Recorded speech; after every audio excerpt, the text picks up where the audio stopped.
คนมาอยู่วัดไม่ใช่จะมีแต่คนดีจิตใจเมตตานะสัตว์นรกก็มี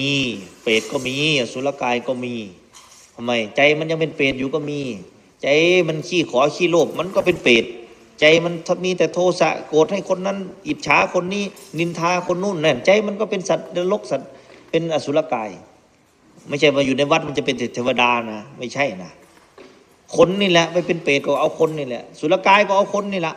สัตว์นรกก็เอาคนเนี่ยไปทำมันนะดูใจตัวเองนะแล้วอาตมาก็ช่วยใครไม่ได้สักคนหรอกเทศอย่างเดียวที่เลือกก็เลือกเอาเพิ่นว่า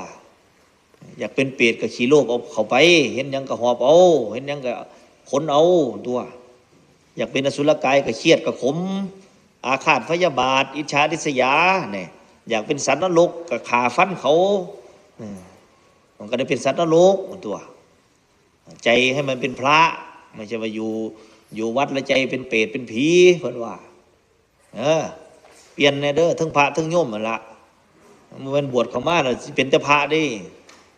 บวชเข้ามาแล้วก็ห่มจีวรทั้งในเป็นเปรตก็คือเก่าดิเห็นยังก็อยากได้เมิดเห็นยังก็อยากเอาเมิดก็บ่แม่นดินะ